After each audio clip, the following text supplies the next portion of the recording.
Hello and welcome to Business Reporter. I'm Alistair Greener and today we're going to be talking about how standards can improve the consumer experience.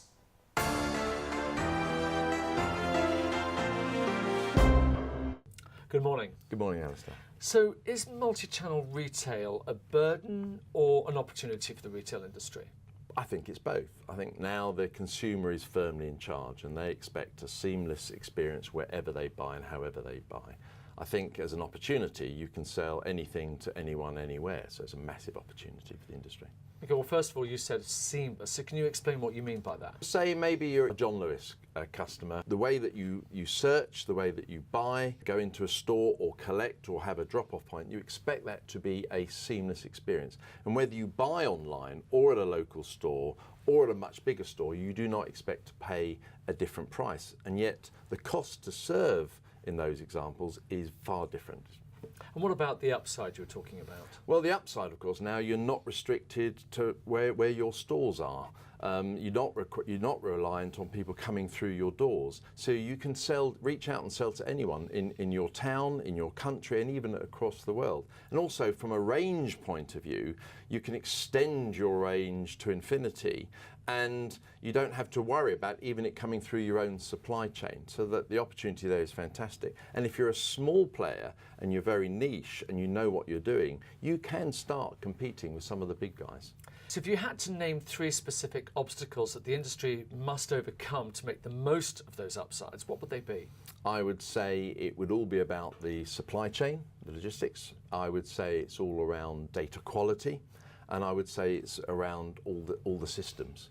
Of course, you've talked about delivery there, but what about returns? I mean, sometimes I have to take things back because they're not right. Well, I'll give you an example of Black Friday. A high street apparel retailer did a marvellous job of servicing every demand. The website stayed up. They were sold things for collection in store, delivery, and delivery in actually collection in other stores that are part of the same group. Fantastic. A few days later, though, they all started to come back. But unlike in the 5 years ago, they all came back to the same store. No, they didn't. They came back by lots of different means: drop-off, postal services, couriers. Now, all of that stuff was in the wrong place. So it all had to be re-identified and then get back onto the shelves. That was made extremely complex by the different standards that the carriers used. And in fact, there's a lot of stock left in the store that year. The thing with standards is that every member of the delivery chain, the supply chain, likes to think that they're unique, they're different. How can you make them follow these standards? Because there must be some resistance to it. Well, I think there isn't a resistance. I think where the industry really likes to compete and should focus its competition is on the products they sell, the price that they sell, the experience, whether you're in a store, online, and that's where we're very good at competition. But we don't want to compete on things like the scanning through a till or the logistics chain from manufacturers to multiple retailers. That just adds cost to the supply chain. The easiest one to recognise is that barcode that we invented 40 years ago. It was a complete industry got together and said, you know what, we want to identify our products the same wherever they are in the world so that we can all use the same equipment and it frees up the supply chain. And if we hadn't done that, every retailer, every manufacturer would have had to have different product for different retailers, and the cost would have been borne through to the industry and through to the consumer. So do you have any recent examples of standards that have been adopted that have actually benefited the retail industry? Yeah, well, I think the general one is the cross-border trade. More and more stuff comes over the border now, and we invent this global language of business to enable that. It really helps that happen. But if I think of something specific, concessions management. Tesco, they're going to start selling Arcadia brands, Topshop, Miss Selfridge, in their stores alongside their F&F. It's fantastic news for the consumer. But if they all use different standards for identification and they're all using RFID tags now, if they had two different scales, that would have been so much harder to do. So the fact that the identification and the movement is standardized, it's going to be an easier job for those two organisations to work together. And what happens if they don't adopt these standards?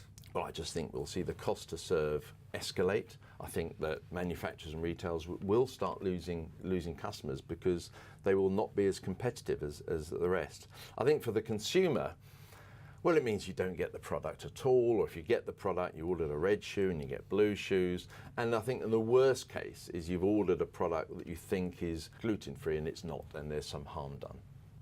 Let's look at GS1. Where exactly do you fit into all of this? Okay, so GS1's been around 40 years, and we're not-for-profit and owned by the 29,000 UK members, most of whom are very small companies.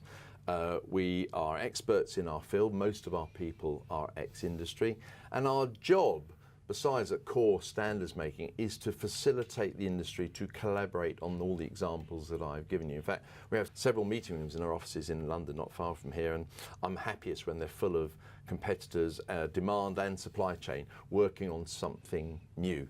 In the GS1 UK, we're part of 112 not-for-profit independent organisations, so everything we do in the UK is guaranteed to be global as well. Now, you talked about changing consumer patterns. You've also talked about this collaboration. What about the future? What do you see? What are the trends? Well, I think now, of course, the obvious one is the world is now in our pockets, and we've not got phones, we've got mobile computers. I think wearables have a future, and I think this is all exciting, and retailers are working out how to use these devices to help you shop. I think the Internet of Things is a very theoretical thing about 10 years ago, but now how many things do you buy in the store that are internet enabled? It's fantastic. And I think the last one I say is beacon technology. So when you walk into a store, you immediately connect to the Wi-Fi. It knows my name's Gary. I've said, look, I'd like to be sent offers, please. So it says, oh, Gary, that particular brand of whiskey that you like is on sale and it's 50% off. I wish. So you go and you buy your whiskey, and as you turn up to the counter, a coupon is sent to your phone that says, here, I want my discount on my whiskey. I scan the coupon and I walk through a very happy man. So these things are now pretty close and to becoming everyday. Well, it's certainly a very exciting future for both the consumer and the retail industry. Gary Lynch from GS1 UK, thank you very much. You're most welcome.